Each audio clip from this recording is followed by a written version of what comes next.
Hello everyone, welcome back to another episode of the PixelCast. I am Jeremy Alessi, founder of PixelFest, and tonight we have a PixelFest Devs Meetups going on at Brown Chicken Brown Cow here in Hampton, and I'm hanging out with Nathan Jester and Derek Hampton. So we're just gonna be talking about some cool gaming stuff. These guys have developed indie games, as have I, and we're hoping to reach you and get you to come out to the next meetup. So, how's it going tonight, guys? Doing good. How are you? Doing well. How are you doing, Nathan? I could use a beer, but other than that, I'm pretty content. Yeah, Nathan needs a beer, and Derek. Cheers. I know Derek though has some lessons that he wants to pass forward to us, and Derek has worked on Bouncy Bear, and we obviously a couple weeks ago at the last Bouncy Bear. The Bouncy Bear. So about a month ago when we were at Pixels, I interviewed Joshua Janae, who also worked on Bouncy Bear with Derek. And so what's going on with Bouncy Bear anyway? Because you mentioned earlier that it's like getting a total like reboot? Facelift, really. Facelift, okay. I forget who it was. It was either Sam or Janae, but one of them decided, we want to make this into 3D. Right, okay. And Joshua Janae mentioned that last time. He said you're doing like a sort of like almost orthogonal, but not quite orthogonal camera, so you get like a little bit of perspective on it? We do, yes. Okay. This was going to be a much easier approach than doing artificial parallaxing with 2D backgrounds. Huh. So what? And so you wanted to do parallax scrolling, and you found that was going to be a challenge using the straight up 2D? I don't think it was as much as it would have been a challenge. I think we just really wanted to take the result of 3D because we have two artists in there who are already well in depth into 3D. That's me and Sam. Right. So definitely something there had a big influence in why we wanted to make that extra push. Right. So you just want to get on with your 3D stuff. Now Sam, we'll have to have Sam on here. He does like a lot of like 3D printing stuff, doesn't he? Yeah, he does all this like Borderlands and he's got a YouTube channel where he'll show you how to like model and 3D print all sorts of stuff. I keep seeing these Borderlands masks. He's always got this Facebook post where he's got the Borderlands mask on. So he's got the Borderlands mask, and he just finished up the Heart of Azeroth. From the latest World of Warcraft expansion. Nice. So we'll see what his next project is. So do you have something playable for the new Bouncy Bear, like 3D, like quasi 3D? Nothing that's already in the store, unfortunately. Okay. What about your phone? My phone has the store build on it. Okay, all right. I was hoping to get an early preview to that, but Nathan, you showed me something earlier that I thought was very cool, which was a shoebox arcade controller. So he had a shoebox that he cut out and got buttons in the joystick and everything, so that he can basically make quick prototypes for arcade joysticks. How long did it take you to make that, by the way? Let's see, about 30 seconds to have a really stupid idea, another 30 seconds to get the shoebox. Whatever. So about a minute? There's some Amazon overhead, so that was about 2 days. And then finally, yeah, exactly, a lot of time with an X-Acto knife. Cutting out the shoebox. Exactly, lots of very precise measurements to make sure that the buttons actually fit without falling through. Was there some wiring involved? Yeah, a little bit. No, I mean just normal. So you just take a USB controller board and you wire the cables into it. It's not too bad on the back end. So so hooking stuff up to the Raspberry Pi, not a big deal. Oh yeah. I've used it with the Raspberry Pi and my PC. Okay, nice. I'd love to switch out the guts of it one day with like a N64. So, take apart an N64's controller board and wire it up to that instead. The one that would be very cool. It would be cool. Like directly to a 64, you're talking. Oh yeah, totally. Just make basically a Super Smash Brothers 64 arcade cabinet. I like this idea. Smash Brothers arcade cabinet, so you can stand shoulder to shoulder with people like we used to in the Street Fighter 2 days. I know, I want it so bad. That whole thing is missing. There's no like... I'm doing it now I have these two derpy setups. That was the first iteration, which was the better one. I had a second iteration, which was not as good. And you can play Smash Brothers on Raspberry Pi, but it's not the same as the real original console without latency and all that. What do you have, controller latency on Raspberry Pi? Well, emulator latency. Okay. That's probably where it's coming from. But honestly, Raspberry Pi, I think it has this weird emulator driver that takes your direct input device and maps it onto this controller emulator. Right. So that the Pi only ever sees this weird emulator controller. It doesn't matter what you have connected to it. Okay. I imagine there's latency there too. So it's a sort of like a control. It's almost like a platform layer for controllers. Yeah. Okay. Yeah. Nice. It's a hardware abstraction layer. We'll go with that. Yes. Now, earlier, one of the things we were talking about was how could we create a new decentralized ISP? So these are just some of the conversations that with science. With what? Science. With science, yes, with science. So, and I think we came up with the idea of taking over like the CB radio bandwidth spectrum, and it was a good conversation. But I just want to give you basically an idea of the types of conversations that happen at PixelFest Devs meetups, and you never know when you're going to meet somebody that you love and come up with an idea that you really could build and come up with the next big thing.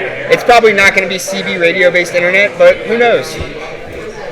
Now, Derek, you also mentioned that you had a lesson. I think you wanted to bring a developer lesson to this Devs meetup. That's what it sounded like to me. I don't know. And you kind of mentioned there were two sides, so I'm assuming you were talking about art and programming, but... So, at the beginning of this year, I decided that I was going to start practicing 4 skills that I felt needed work over the course of the full year. Yeah, and so it's always good to improve your personal skill set. It's starting to come to a close. This month is more music. Okay. So I just bought a guitar. It was just a cheap one from Amazon, and it's actually not as bad as I thought it would be. I thought I was going to have to replace the strings, the pickups, maybe tighten or loosen the truss rod. Probably still want to replace the knobs just for some custom ones. Now, you just told me also that the Bouncy Bear soundtrack, that you wrote that. I did. You wrote that tune. Did you play it on the guitar, or did you like lay it out in Unfortunately, no. GarageBand or something like that? I didn't have my audio interface set up at the time, so I had to use virtual instruments for it. All right. So that's still cool though that you wrote that track though. Also, in addition to doing graphics, 3D modeling, you're also doing sound now and making good headway on playing your guitar. There actually wasn't too much involved for that, but this year. This year was digital sculpting, traditional 2D drawing, music, and animation. And nice. So every month was a new thing. So that's cool. This month is music. Next month I'm going to close it out with more animation. So are you cycling through those 4 things then as the year goes? Okay. Oh, that's it. How's that working out for building your skill set? Like, do you find that as you're working on one skill set that you start to sort of narrow in, maybe lose a little creativity as you're focusing so hard, and then by switching up, does it sort of alleviate that and bring you to like new creative possibilities because you're mixing up so much?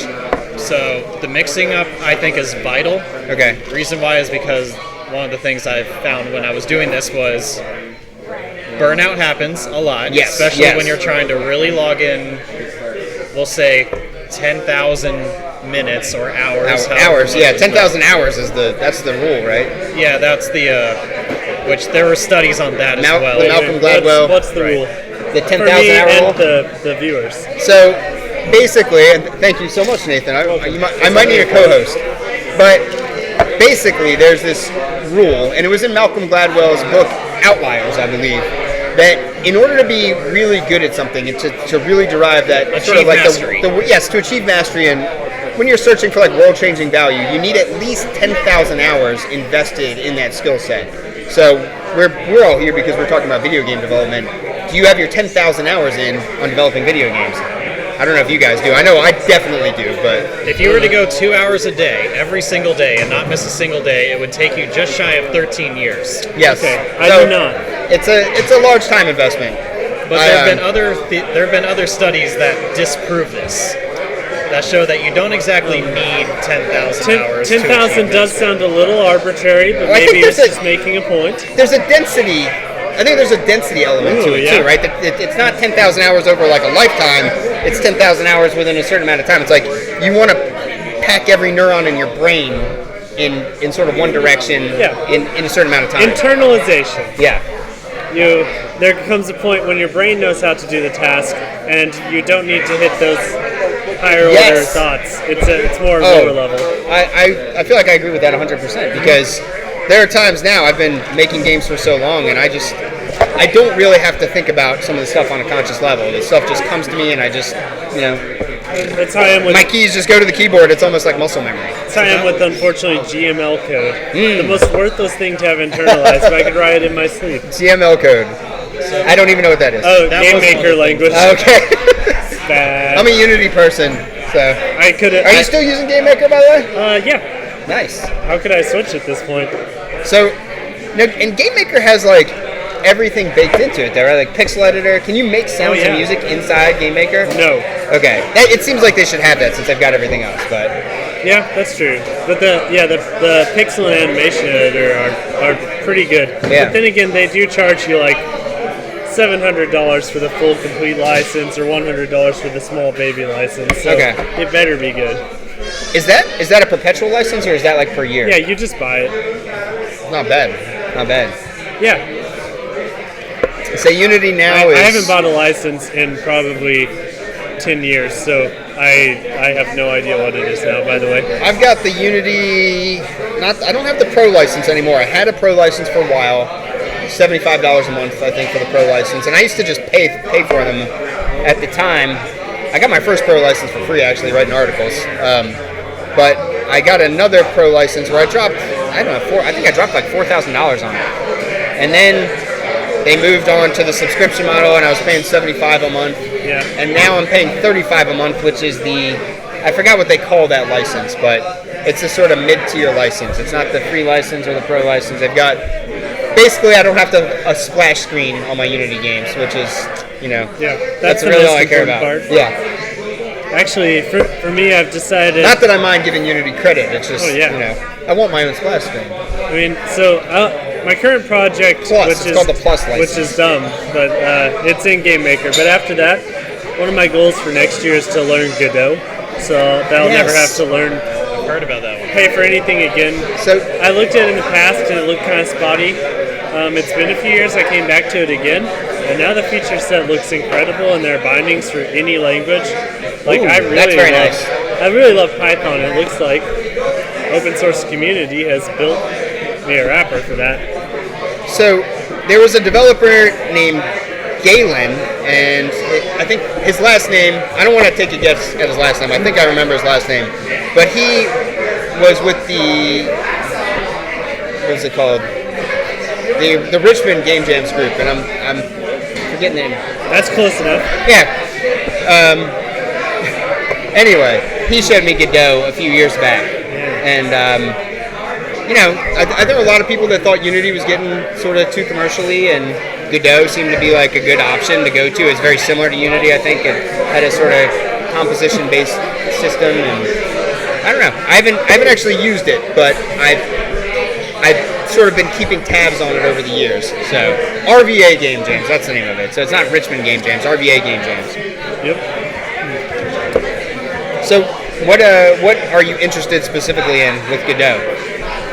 The price. The price is free. It's open source too, right?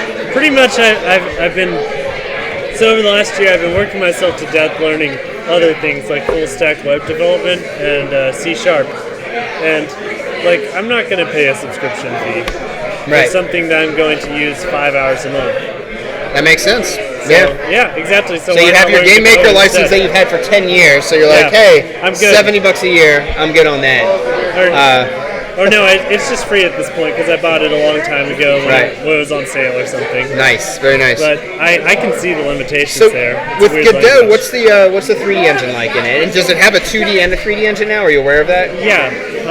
I mean, for me, the biggest thing is it looks like you can very reasonably port things to whatever you want to run your game on. Right. Which is kind of the most important thing, because right? It's also massively cross-platform, basically, is what you're saying? Yeah, pretty much. Game Maker has been so slow to fill that gap. It took them forever to get official Switch support. They did finally get there. I love Game Maker, by the way, but it can't hurt to learn something new, especially if that something new trains me in a real programming language like C++ or Python that I can use in my normal job to make more money. Heck yeah. Yeah, as opposed Well, to GML, which and is based on like Pascal or something. Everybody here, I think, probably did game programming before landing some job, right? Like where you're working in technology. Like you're working at Centera, you're working with Booz Allen. I do consulting work all the time for various companies, but I started out making games first, and I think it's something important though that we would love it if more people in Hampton Roads, or if somebody in Hampton Roads at least, would finally hit one out of the park, make a hit in, hire a bunch of the rest of us to work in the studio. That would be fantastic. But until that time, having game development as a hobby, it's just educational, and it's just going to help you get into any technology-based business, basically, at this point. I mean, were you making games before? You were making games before you were a cloud engineer, and you're a cloud engineer now, right? That's true. So you started out, you were making games first. I'm assuming you made games before you were working at Booz Allen. Oh, yeah. So, basically, having game development as a skill set in today's world is it's just totally logical, and it's something a lot of people are interested in, of course, when they're young, because we all like to play games with our buddies, but take that interest, turn it into a skill set, and then I think what Derek was saying, like rolling that over month into sort of all the hats you could wear as an indie developer, because I mean, 1 month you could be plotting pixels, 1 month you could be, putting off notes, 1 month, you could be writing code, and I think it just goes on from there, writing stories, so on and so forth, so... Well, I don't know. I think it's like the best skill set to have. It's definitely not all about the payoff, though, because I think everybody needs a creative avenue. You can't just go home and play games or watch TV every day. Yes. You can, but it's like your brain will rot, right? You gotta create something, you gotta make something, you gotta have ideas and follow them through. And that's what makes you, I guess, a better person? Maybe I won't say that. That's a little too ambitious. More fulfilled. More fulfilled. There we go. And there's just an uplifting aspect to that. I think being creative, you get to share what you're making with people. Like you came out tonight, you're like, hey, cool, look at this thing I made. Yeah. And you probably learned some engineering that maybe you didn't already know. You're a pretty good engineer, so maybe it was just like you could have put a blindfold on and done it. But it was easy. Don't. Anybody could do that. So, what's the most challenging side project that you've done then? If the shoebox arcade controller is not challenging for you, where have you challenged yourself on the side? That's a question. I mean, last year I took like a 50-hour full stack development boot camp project on the side. That was nice. But as far as building something, there are a few games that I've probably sunk like there may be two that I spent maybe up to 50 hours of developing. That roguelike that you had developed in the past? Definitely. So there's a platformer and a very, very polished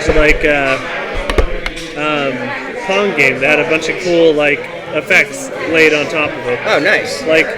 So the entire background was tiles that would light up as the ball went across them, and there were all sorts of cool particle effects. It was a real trip as far as Pong goes. Man, I don't think I've seen that one before. I remember you talking about a roguelike that you were working on, when you and I first met. Oh, that one was super cool. So it was based on the Binding. So I love the Binding of Isaac, but I hate everything about the game because it's a very, very gross, inappropriate game. So I was like, I want a sci-fi version of this. So I got as far as making some randomly generated rooms and a shop system where you could buy upgrades. And of course, between each iteration of the game, so you go play through an iteration, you would choose the difficulty level yourself, right? Then you go to the shop and buy the items that you're going to use through the next playthrough. Right. But of course it comes from a random list. So you'd see 3 out of 12 or 15. It really was, at its roots, very similar to Binding of Isaac, but applied in a very different way. Okay. Sci-fi theme. The premise is going to be you're a hacker. You gotta break in, steal the files or something. I don't know. Whatever. I'm thinking about doing. I need to go back to that. Yeah. So okay. I just reminded you of a project.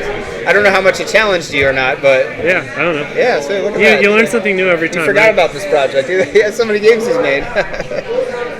What about you in terms of challenge on the side challenge where you pushed yourself beyond what you could do before you did that project? Almost everything this whole year has pushed me in ways that I haven't been able to do before, because now you guys have already touched on this with you now can engineer something with a blindfold on and such. Yeah. That's When still you're not just true. now getting Stop into saying that. when you're just getting into something, it's not like that. You're in completely dangerous territory.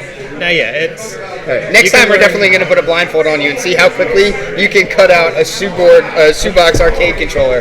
Well, that was We're going to give you the X-Acto knife and everything. Here you go. Good luck. Give me some Band-Aids, too. That was one of the big takeaways I had, was establishing a workflow. I now have a workflow that I do for sculpting, and I now have one that I do for drawing, one for music, and another for animation. That's I have true. workflows that I do now, so this stuff just gets way easier as I do it. Yeah, there's your workflow is almost like a muscle memory for an athlete or something like that, right? It is. Yeah. So I don't know which one I've gotten the best at.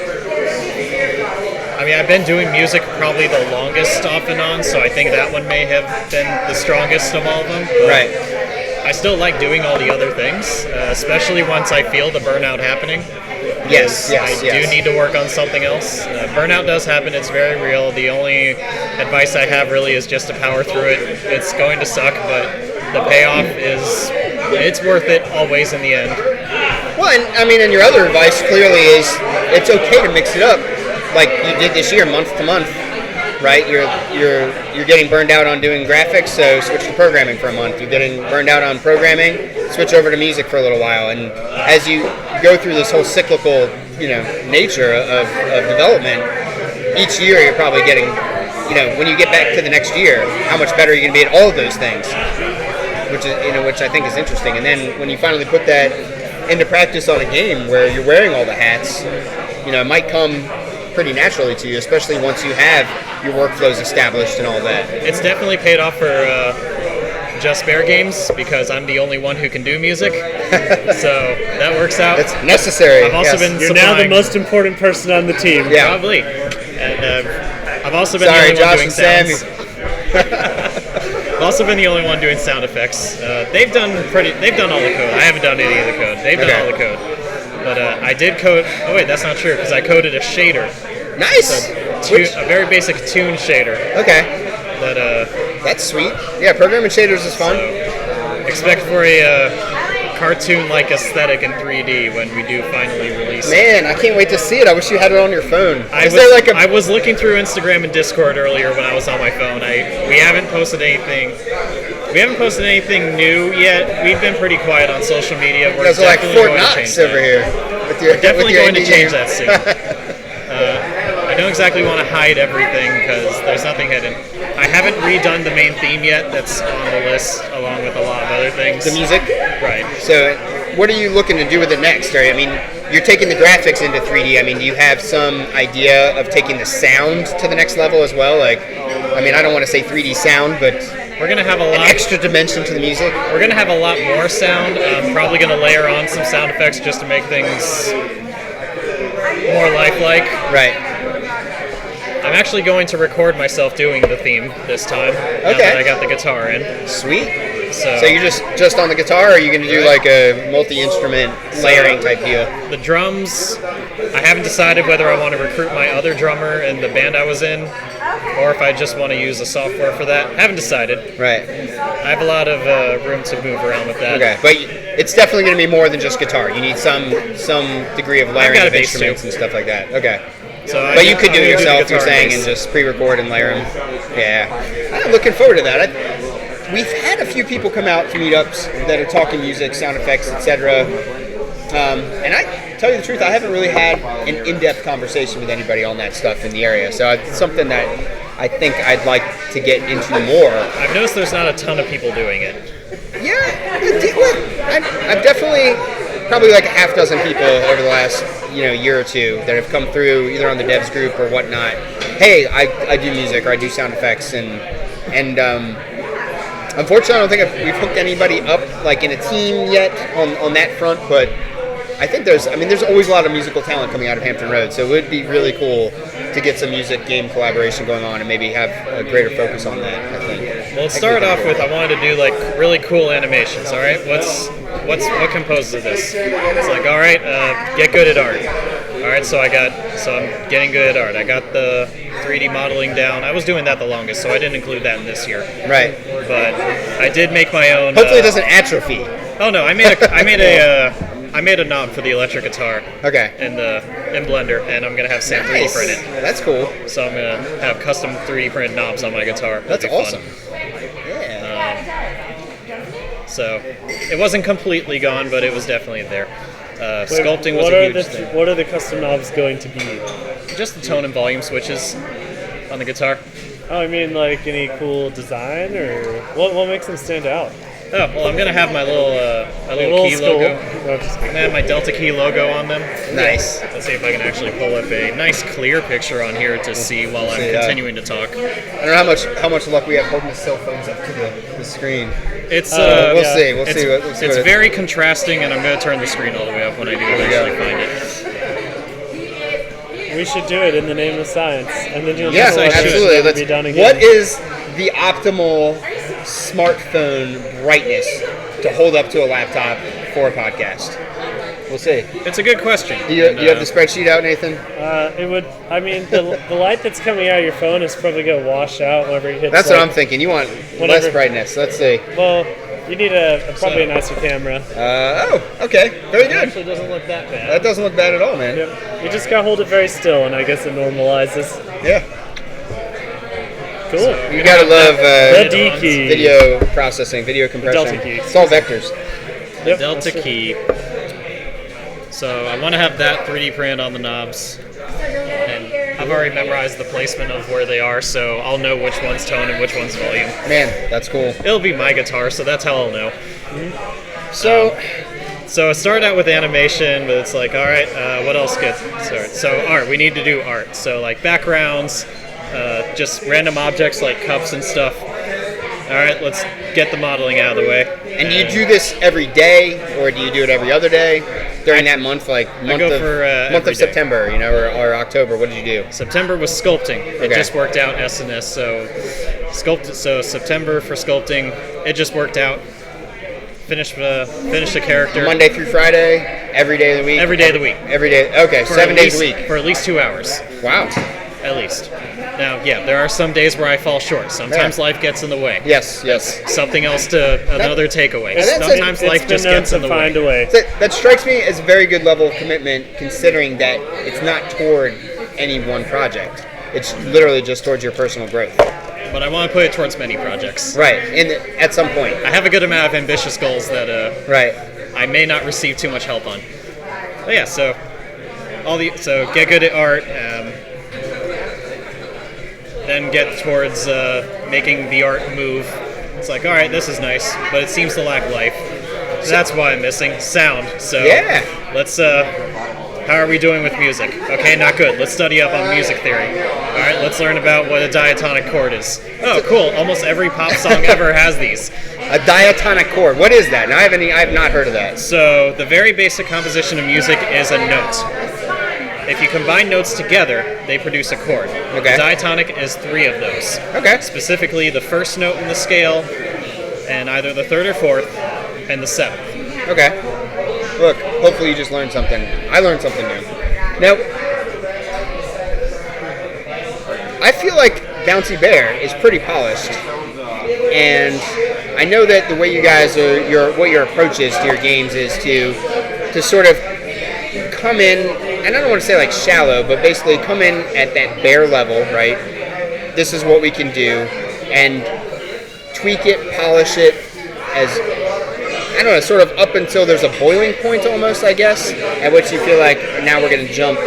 So Bouncy Bear is straight up 2D at this point. It is. And you basically feel like you've hit this boiling point at which this plays well, it feels good, we've got this theme and everything like that. It's pretty rich.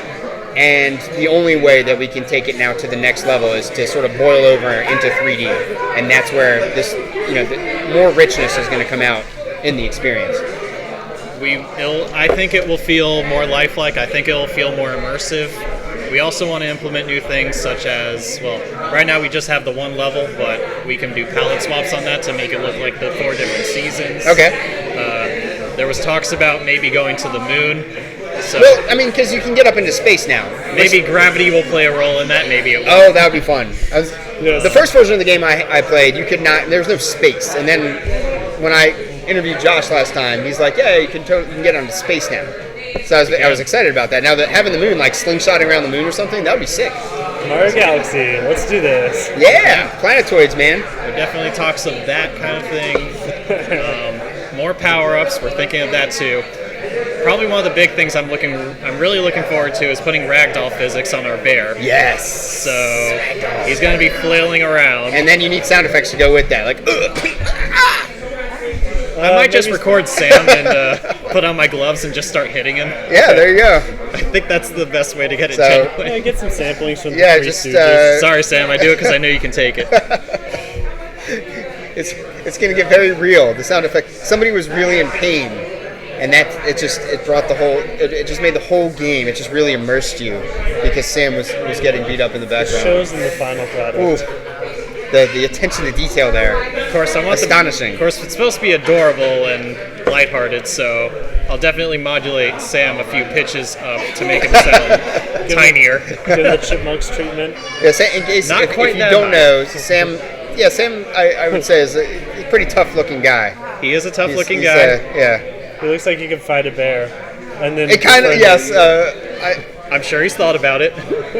He could dress up as Zangief. Pretty much, right? That's what you're saying. Wrestle bears. He's got the shaved head now, so We have to get Sam on here. Zangief from Street Fighter is definitely a possibility. Yeah. I told my kids the backstory for some of the characters in Street Fighter. I think my wife was happy that I let them know that Street Fighter exists at all. My son, though, I think he was really taken aback by Zangief. And I told him, oh yeah, his backstory is he's a Russian wrestler and he wrestles bears. And he's like, what? Oh my gosh. Oh, I know what it was, because Zangief was in Wreck-It Ralph. And so they saw him in Wreck-It Ralph.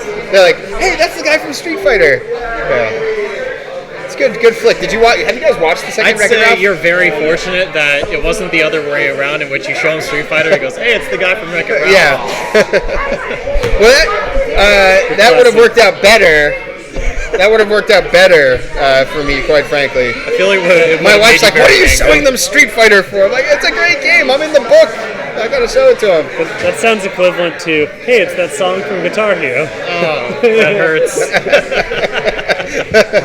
Oh, wow. That hurts. Oh, you're talking about basically art imitating life, imitating art type of deal. Yeah. That's really meta. Most of my animations are going to be fight scenes. Just going to go In Bouncy Bear? Or just in your own personal growth? in my own personal work. Yeah. There was actually a Gotta really animate cool... on that beat. It's very satisfying.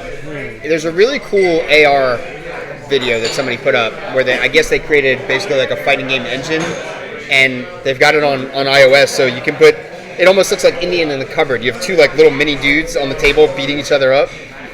That'd be kind of cool. Is that Mess with AR? that. Yeah, it's an AR fighting app. Yeah. Sounds potentially I'll put that up here later. Potentially what? That sounds potentially cool. Yeah, definitely. Like, it's like, hey, we're gonna have a fight on the table right here. Definitely would be cooler with something like a HoloLens or a Magic Leap, though, where you've got a controller in hand, where you're going around the table and you can look at it from any angle, I guess. Start with Rock'em Sock'em Robots. I feel like that would be ideal.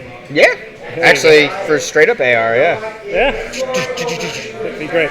Let's get on the Switch. You put the stupid thing on your head. An arena of people around you. Do you have it's that? VR. No, I haven't. Okay. Has anyone seen have to anything give where me a you actually compelling play a reason. video game inside of a video game? Like you actually put on the Oculus or the... Oh, and then Vive, play a game and inside? then you pick up a controller with your little hands that you have the controller with, and you start playing a video game. It's Inception. I'm It's uncomfortable Inception. with that thought. But, you know, when you run Just too many virtual why? machines inside of each other, it is a little... doing a lot of VR, it is strange. One of the things I've been dealing with is reducing aliasing in VR. We've got these lines on the deck of an aircraft carrier, and when I get out from working on that and I'm driving, I start looking at all the lines on the road, basically looking for aliasing in real life. And I'm like, what am I doing? Why am I looking at the Have you lines? found it yet? No that's aliasing. good. No aliasing in reality yet. I think there was a bit of a unfinished conversation we had with your gentleman artist who made AK textures on the model. Oh, we don't need to get into that. So one of the big takeaways I have with that is when I was texturing some stuff for Bouncy Bear, I did start with lower textures just to keep it optimized. Right. But the quality was so horrible, I could barely tell what I was doing. Yes. So my advice is, it's a lot easier to scale down. So start with the big maps. Start with what you can at least create your art with. Scale down the maps once you're done. Right. Yeah, that's a fair point. I mean, when you're, I'll go back. The first time that I ever had this experience, I was working on Aerial Antics, one of the first published indie game that I made. And at the time, we were still working with 56K modems. And so a 5 megabyte game would take somebody 20 minutes to download at the time. So you were strongly encouraged, to at least make a demo that was under 5 megs. And our demo was coming in at like 7.5 to 10 megs, something like that. And we had to cut the texture size. And I guess at this point, going back and playing the game, I wouldn't notice, but I do remember being really disappointed by the compression artifacts in the textures. We had these really clean, cartoony textures, and then all of a sudden we basically introduced compression artifacts into the textures to get it under that cap. But yeah, that pain of seeing that usually only lasts for a short while, and then now if I go back and play the game years later, I'm not going to notice. So the developer's the only one who's going to notice that. Yeah, because there's no delta for the player, and so they're never going to know what it looked like at this quality, and they're only going to know it at this quality. As long as the rest of the game is good, it's going to be a non-issue. Personally, I would have gone with probably doing a little bit of touch-up if I had noticed that. Now, granted, it is compression. There's not too much artistically. There's not too much you can do about that. Now, if you were to go in and work with the algorithm, yes, you could have full control over that. But yeah, it's difficult to remove. You don't want JPEG your diffuse compression. map being 30 megabytes. No. Well, in the example that I was giving you, we had 6 gigabytes worth of textures. It was a lot. It was a lot, but we for a good reference for the others who don't know, that's the size of a very complex Photoshop file. Yeah, it's definitely more than most cards have in terms of texture memory, and a lot of computers have As a reference, in terms of RAM. Typical Overwatch textures, this includes every single one of them, are about 30 megabytes, and that was a hard cap for the game because otherwise consoles would not have been able to run it. That is a good frame of reference. Now, is that compressed or uncompressed? I think it is compressed. Okay. Yeah, so compressed, these would have been less, but I think nevertheless, for me the lesson though is, and where I thought you were going to this, basically we were having this conversation earlier where Derek wanted to make a point. And for me, it's just that you have to bring all the sort of disciplines in on the conversation. You're not going to make the highest quality thing if you just try to do it with your art tools, or just your programming tools, or just your music, or your story, or your design, or whatever. It really is all the disciplines coming together in a smart way, I think, that creates that. And then on the show, I've talked about Spider-Man on PS4 and the GDC Vault videos about that game. But that team, they put so much skill from all the disciplines in to pull Spider-Man off on PS4.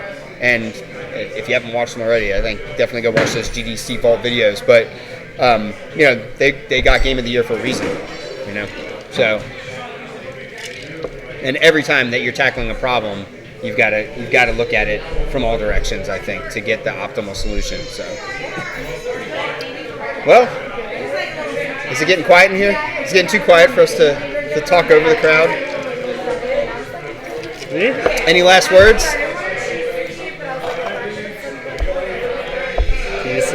Usually not at a loss for this. Usually have something clever to say. Come on, Derek. Let's go, man. Let's go. What you got? I guess keep on creating. Don't ever stop. Because that's how you get old. What you got, Nathan? Let's watch an old football game over here. As the old saying goes, believe in yourself because that's the place to start. I like that. That's a fine sentiment. And I'm just going to say, let's all continue growing through love of games.